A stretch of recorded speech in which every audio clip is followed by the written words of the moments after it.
उत्तर प्रदेश के शिक्षा मित्र जो कि लंबे समय से इंतजार कर रहे थे कि उनकी जो मूलभूत समस्याएं हैं उनका हल किया जाए। ऐसे में देखने को मिला कि उनकी एक समस्या का हल होता हुआ नजर आया। जो 3 जनवरी 2025 को एक शासनादेश जारी हुआ था, आखिरकार उसकी प्रक्रिया पूर्ण हो चुकी है और धरातल पर चीजें लागू हो चुकी है। इस बीच में देखने को मिला था कि आदर्श समायोजित शिक्षा मित्र वेलफेयर एसोसिएशन के जिला अध्यक्ष या यूं कहें कि प्रांतीय उपाध्यक्ष संजय मिश्रा के द्वारा 1 दिसंबर को मुलाकात की गई थी अपर मुख्य सचिव बेसिक शिक्षा पारसेन से। और उसके बाद मुलाकात के बाद देखने को मिला कि ज्ञापन पत्र के माध्यम से जो समस्याओं के विषय में अवगत कराया गया था, उस विषय में 9 दिसंबर को शिक्षा मित्रों के लिए स्थानांतरण के लिए आदेश जारी हो चुका है। और इसके साथ ही उनके द्वारा 5 सूत्री मांगों का एक ज्ञापन पत्र भी सौंपा गया था, जिनको लेकर सरकार काफी ज्यादा गंभीर है। संजय मिश्रा का साफ तौर पे यही कहना है कि मुख्यमंत्री योगी आदित्यनाथ अब जल्द से जल्द उनकी जो मूल समस्या है मानदेय वृद्धि, उसको लेकर भी कोई बड़ा कदम उठाए। फिलहाल उन्होंने मुलाकात के विषय में और क्या कुछ कहा है, आप भी सुनिए। संजय जी, आपका हमारे चैनल अटल टीवी पे बहुत बहुत स्वागत है। आपका बहुत बहुत आभार, धन्यवाद। संजय जी, जैसा कि देखने को मिला है कि हाल फिलहाल में उत्तर प्रदेश के शिक्षा मित्रों को सरकार की तरफ से एक बड़ी सौगात दी गई है। जिस वक्त का इंतजार आप सभी को था स्थानांतरण को लेकर, आखिरकार स्थानांतरण हो गया और इसके ठीक पहले आपकी एक बेहद अहम मुलाकात हुई थी। तो मैं सबसे पहले आपसे जानना चाहूंगी, ये जो शासनादेश जारी हुआ है उसको लेकर आपकी क्या राय है और मुलाकात जो थी आपकी वो कैसी रही?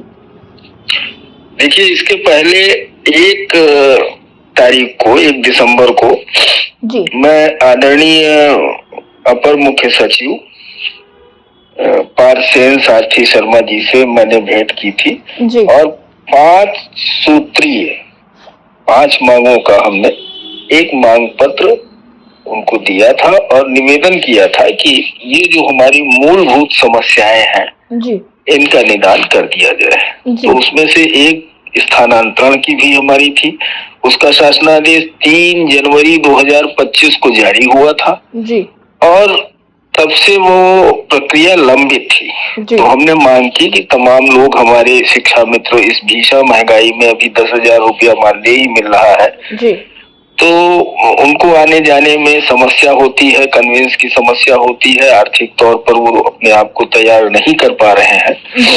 तो निवेदन किया था कि उनको मूल विद्यालय उनका स्थानांतरण कर दिया जाए और जो हमारी महिला शिक्षा मित्र बहनें हैं उनको काफी लंबे अरसे से वो अपने मायके में ही नौकरी कर रही हैं, तो उनको भी उनकी ससुराल भेज दिया जाए ताकि वो अपने घर परिवार के साथ रहकर बेहतर रूप से पूरे मनोयोग से विद्यालय में शिक्षण कार्य कर सके। तो इसके लिए मैं अपर मुख्य सचिव जी का, उत्तर प्रदेश सरकार के मुख्यमंत्री जी का और महानिदेशक महोदया सभी का बहुत बहुत आभार और धन्यवाद देता हूं अपने संगठन के माध्यम से कि उन्होंने हमारी इस जो गंभीर समस्या थी स्थानांतरण की, इसका निदान किया।